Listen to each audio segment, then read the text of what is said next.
आज हम बात कर रहे हैं दुनिया के टॉप 5 जादूगरों और उनकी रहस्यमयी मौतों के बारे में। नंबर 5, चार्ल्स रोविन, जिन्हें कर द मैजिशियन या कर द मिस्टीरियस के नाम से जाना जाता है, एक दक्षिण अफ्रीकी एस्केप आर्टिस्ट और जादूगर थे। उनकी मुख्य ट्रिक थी escaping from straight jacket and टूटे हुए कांच के ढेर में कूदना था। 1930 में कर स्प्रिंगफोर्टन, ऑरेंज फ्री स्टेट, दक्षिण अफ्रीका में परफॉर्म कर रहे थे। वह एक बहुत ही खतरनाक स्टंट करने का प्रयास कर रहा था, जिसमें वो एक सीधी जैकेट में बंधा हुआ था, जबकि एक आदमी कार में सीधे उसकी ओर चला आ रहा था। इससे कर को सीधी जैकेट से बाहर निकलने और कार के रास्ते से हटने के लिए लगभग 15 सेकंड का समय मिलेगा, लेकिन वह बहुत स्लो था। कर समय पर भागने में असमर्थ रहा और कार ने उसे कुचल दिया, जिससे उसका पैर लगभग कट गया। ये छोटे बच्चों सहित लोगों के एक बड़े समूह के सामने हुआ और वह मर गया। नंबर 4, मैडम डिलिंक्सी। गन ट्रिक तब होती है जब एक जादूगर बंदूक से गोली लगने का नाटक करता है, जिससे ये भ्रम होता है कि उन्होंने या तो गोली रोक दी है या अपने शरीर से गोली पकड़ ली है।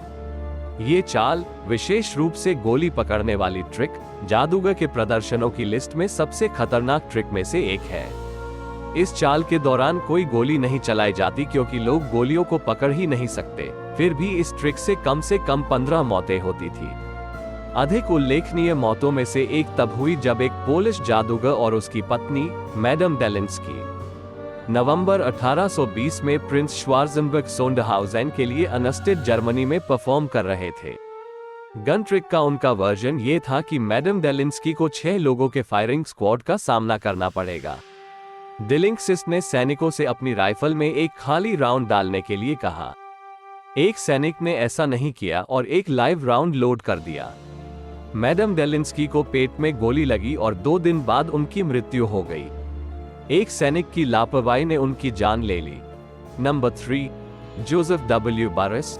32 वर्षीय जोसेफ अमेजिंग जो बुर्स का लाइफ लॉन्ग सपना अपने हीरो हैरी हॉडिनी से अधिक प्रसिद्ध होना था। 1992 में हैलोवीन की रात हॉडिनी की मृत्यु की सालगिरह पर उसने हॉडिनी के रिकॉर्ड को तोड़ने की कोशिश की, लेकिन असफल रहा और जिंदा दफन हो गया। हुआ ये कि परफॉर्मेंस के वक्त जो ने खुद को हथकड़ी लगा ली, घर में बने ताबूत में बंद कर लिया, फिर 2 मीटर गहरी कब्र में ताबूत को रखा और 7 टन मिट्टी और सीमेंट के नीचे जिंदा दफन कर लिया। उनकी तैयारी के दौरान स्टोरी कवर करने वाले एक रिपोर्टर ने उन्हें बताया कि सीमेंट ऊपर की तुलना में नीचे जल्दी सूखता है, इसलिए भले ही वो कुचलकर न मरे, फिर भी पहले उसे कई फीट डस्ट से गुजरना होगा सीमेंट की परत को तोड़ने के लिए, ताकि वो ताबूत से बाहर आ सके। हालांकि सीमेंट बुर्स के लिए कोई मुद्दा नहीं था। मिट्टी और सीमेंट उसके ऊपर गिर गया और ताबूत छोड़ने से पहले ही वो कुचलकर मर गया।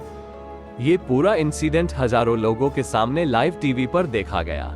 नंबर 2, बेंजामिन रूका, जिन्होंने स्टेज नेम ब्लैक हरमन के तहत परफॉर्म किया था, यहाँ के अन्य जादूगरों की तुलना में थोड़ा अलग है क्योंकि उनकी मृत्यु नेचुरल कारणों से हुई थी। हालांकि किसी ने भी इस पर विश्वास नहीं किया। ब्लैक हरमन उस समय के प्रमुख अफ्रीकी अमेरिकी जादूगर थे। जिम क्रो कानूनों के कारण वह दक्षिण में ज्यादातर काले दर्शकों के लिए परफॉर्म किया, लेकिन अन्य जगहों पर भी लोकप्रिय थे। उनके सिग्नेचर इल्यूजन्स में से एक, जिसका उपयोग उन्होंने अपने आगामी शो को बढ़ावा देने के लिए किया था, ये था कि उनको जिंदा दफनाया जाता था और 3 दिन बाद कब्र से निकाला जाता था, जिसके बाद वो शो जारी रखते थे। इसीलिए किसी को विश्वास नहीं हुआ कि अप्रैल 1934 में उनके एक शो के अंत में दिल का दौरा पड़ने से उनकी वास्तव में मृत्यु हो गई है। अपने लाभ के लिए पब्लिक के अविश्वास का उपयोग करते हुए ब्लैक हरमन के प्रमोटरों ने लोगों से उनके अंतिम संस्कार में आने के लिए पैसे लिए, ये दिखने के लिए कि ब्लैक हरमन वास्तव में मर चुका है। नंबर 1, सिगमंड न्यूबर्गर, जिसे ग्रेट लाफायट के नाम से भी जाना जाता है, एक जर्मन जादूगर था जो अपने समय का सबसे हाईएस्ट पेड जादूगर था। ग्रेट लाफायट को जानवरों से प्यार था, लेकिन सबसे ज्यादा वह अपनी पेट डॉग नेम ब्यूटी से प्यार करता था। ब्यूटी हैरी हुडनी का एक उपहार था, जो ग्रेट लाफायट का प्रशंसक था। उन्होंने कुत्ते को अपने स्वयं के स्वीट 5 कोर्स भोजन और हीरे जड़ित कौला से भरपूर प्यार दिया। एडिनबर्ग में अपने शो के उद्घाटन से 4 दिन पहले ब्यूटी की मृत्यु हो गई। लाफायेट ने नगर परिषद के साथ एक समझौता किया कि यदि वे ब्यूटी को पास के पियशिल कब्रिस्तान में दफनाने के लिए सहमत होंगे तो वह उनकी मृत्यु के बाद उनके शरीर को वहां दफनाने की अनुमति देंगे। शो की शुरुआती रात 9 मई 1911 को, जब वह अपनी signature trick the lions bride का प्रदर्शन कर रहे थे, आग लग गई।